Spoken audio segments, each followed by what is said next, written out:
ദൈവ തിരുനാമത്തിന് മഹത്വമുണ്ടാകട്ടെ. ഇന്ന് 226 ദിനം. ന്യായാധിപന്മാർ 15 അധ്യായം, യെശയ്യാവ് 42 അധ്യായം, 1 പത്രോസ് 4 അധ്യായം എന്നീ വേദഭാഗങ്ങൾ വായിക്കാം. ന്യായാധിപന്മാർ 15 അധ്യായം. കുറെ കാലം കഴിഞ്ഞിട്ട് കോതമ്പ് കൊയ്ത്ത് കാലത്ത് ശിംശോൻ ഒരു കോലാട്ടിൻകുട്ടിയെയും കൊണ്ട് തന്റെ ഭാര്യയെ കാണുവാൻ ചെന്നു. ശയനഗ്രഹത്തിൽ എന്റെ ഭാര്യയുടെ അടുക്കൽ ഞാൻ കടന്നു ചെല്ലട്ടെ എന്ന് പറഞ്ഞു. അവളുടെ അപ്പനോ അവനെ അകത്തു കടപ്പാൻ സമ്മതിക്കാതെ, നിനക്ക് അവളിൽ കേവലം അനിഷ്ടമായി എന്ന് ഞാൻ വിചാരിച്ചതുകൊണ്ട് അവളെ നിന്റെ തോഴിന് കൊടുത്തുപോയി.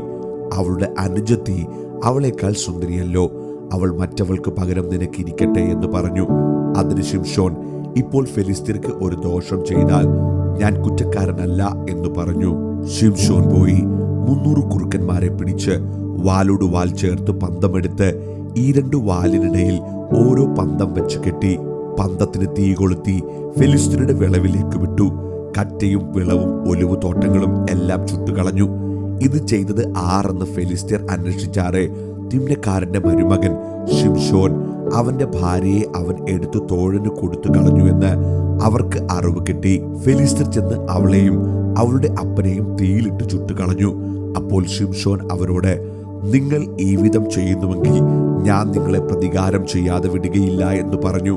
അവരെ കഠിനമായി അടിച്ച് തുടയും നടുവും തകർത്തു കളഞ്ഞു.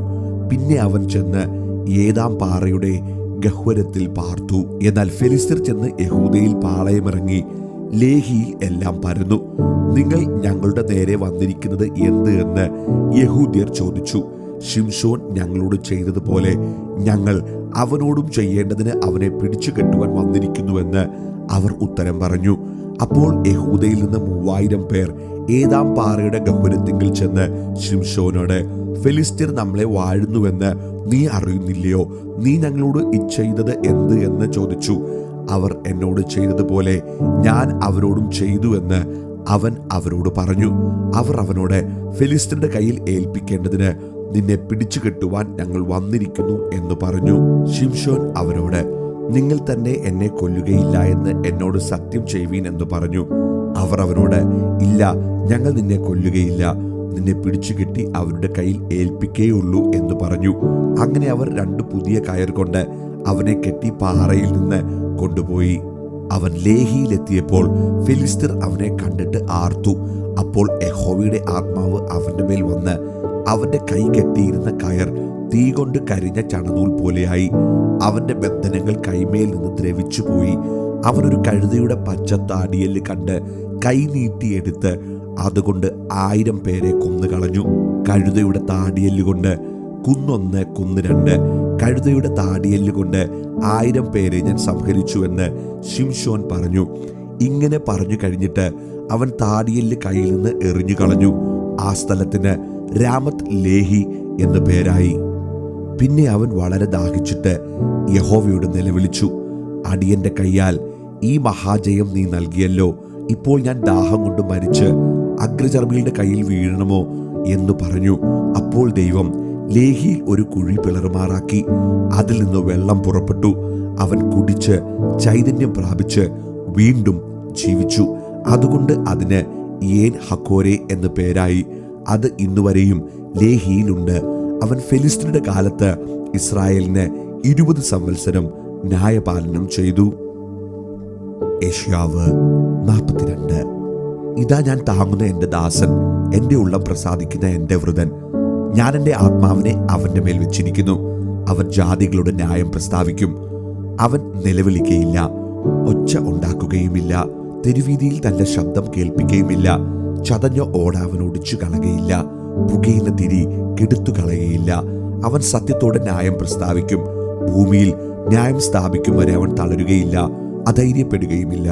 അവന്റെ ഉപദേശത്തിനായി ദ്വീപുകൾ കാത്തിരിക്കുന്നു. ആകാശത്തെ സൃഷ്ടിച്ച് വിരിക്കയും ഭൂമിയെയും അതിലെ ഉൽപ്പന്നങ്ങളെയും പരത്തുകയും അതിലെ ജനത്തിന് ശ്വാസത്തെയും അതിൽ നടക്കുന്നവർക്ക് പ്രാണനെയും കൊടുക്കുകയും ചെയ്ത യഹോവയായ ദൈവം ഇപ്രകാരം അരുളി ചെയ്യുന്നു.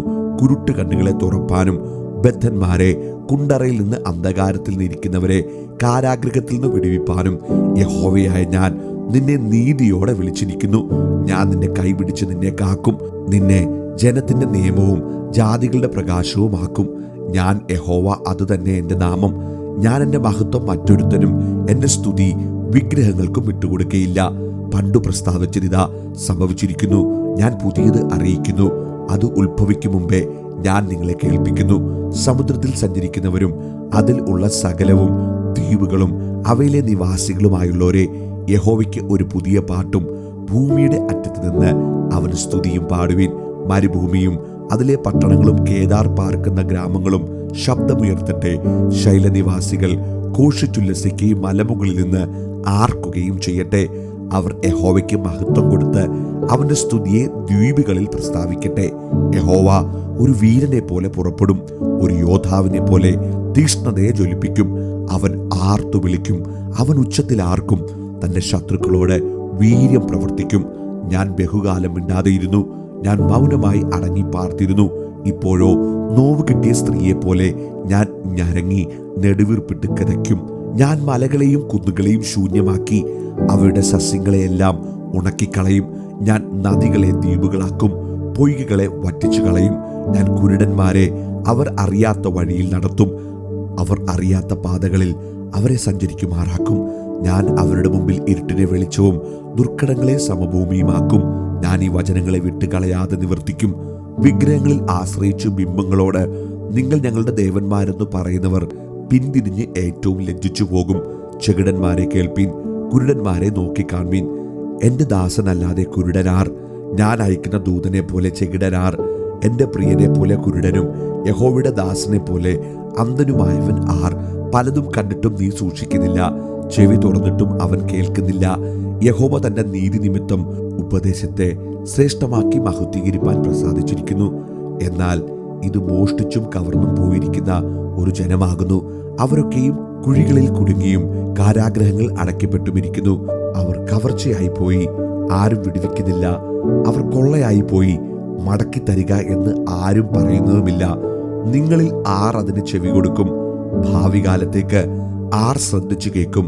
യാക്കോബിനെ കൊള്ളയായും ഇസ്രായേലിനെ കവർച്ചക്കാർക്കും ഏൽപ്പിച്ചു കൊടുത്തവൻ ആർ? യഹോവ തന്നെയല്ലോ. അവനോട് നാം പാപം ചെയ്തു പോയി. അവന്റെ വഴികളിൽ നടപ്പാൻ അവർക്ക് മനസ്സില്ലായിരുന്നു. അവന്റെ ന്യായപ്രമാണം അവർ അനുസരിച്ചിട്ടുമില്ല. അതുകൊണ്ട് അവൻ തന്റെ ഉഗ്രകോപവും യുദ്ധകാഠിന്യവും അവരുടെ മേൽ പകർന്നു. അത് അവരുടെ ചുറ്റും ജ്വലിച്ചിട്ടും അവർ അറിഞ്ഞില്ല. അതവരെ ദഹിപ്പിച്ചിട്ടും അവർ കൂട്ടാക്കിയില്ല. 1 പത്രോസ് 4-ാം അധ്യായം.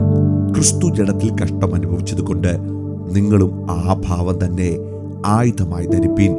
ജഡത്തിൽ കഷ്ടം അനുഭവിച്ചവൻ ജഡത്തിൽ ശേഷിച്ചിരിക്കും കാലം ഇനി മനുഷ്യരുടെ മോഹങ്ങൾക്കല്ല, ദൈവത്തിന്റെ ഇഷ്ടത്തിനത്രേ ജീവിക്കേണ്ടതിന് പാപം വിട്ടൊഴിഞ്ഞിരിക്കുന്നു. കാമാർത്തികളിലും മോഹങ്ങളിലും വീഞ്ഞുകുടിയിലും വെറിക്കൂത്തുകളിലും മദ്യപാനത്തിലും ധർമ്മവിരുദ്ധമായ വിഗ്രഹാരാധനയിലും നടന്ന് ജാതികളുടെ ഇഷ്ടം പ്രവർത്തിച്ചുകൊണ്ട് കാലം പോക്കിയത് മതി. ദുർനടപ്പിന്റെ അതേ കവച്ചിലിൽ നിങ്ങൾ അവരോട് ചേർന്ന് നടക്കാതിരിക്കുന്നത് അപൂർവമെന്ന് വെച്ച് അവർ ദുഷിക്കുന്നു. ജീവികളെയും മരിച്ചവരെയും ന്യായവിധിപ്പാൻ ഒരുങ്ങിയിരിക്കുന്നവന് അവർ കണക്ക് ബോധിപ്പിക്കേണ്ടി വരും. ഇതിനായിട്ടല്ലോ മരിച്ചവരോടും സുവിശേഷം അറിയിച്ചത്.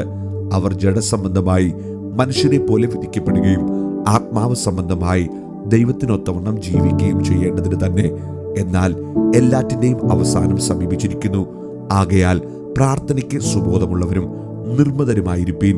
സകലത്തിനു മുമ്പേ തമ്മിൽ ഉറ്റ സ്നേഹമുള്ളവരായിരിപ്പീൻ.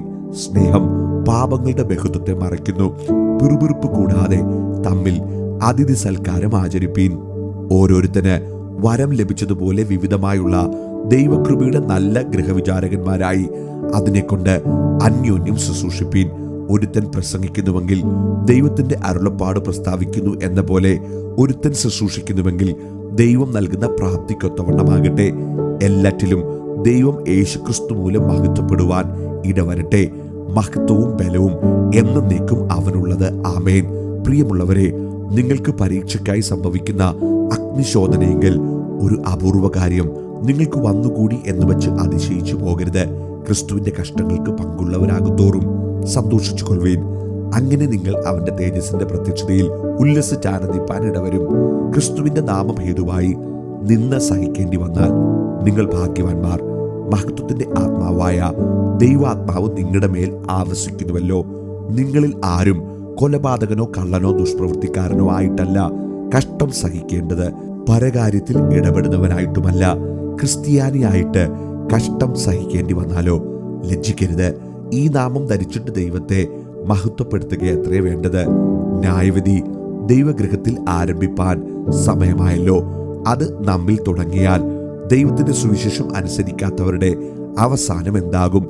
നീതിമാൻ പ്രയാസേന രക്ഷ പ്രാപിക്കുന്നുവെങ്കിൽ അഭക്തന്റെയും പാപിയുടെയും ഗതി എന്താകും? അതുകൊണ്ട് ദൈവേഷ്ടപ്രകാരം കഷ്ടം സഹിക്കുന്നവർ നന്മ ചെയ്തുകൊണ്ട് തങ്ങളുടെ പ്രാണനെ വിശ്വസ്തനായ സ്രഷ്ടാവിങ്കൽ ഭാരമേൽപ്പിക്കട്ടെ.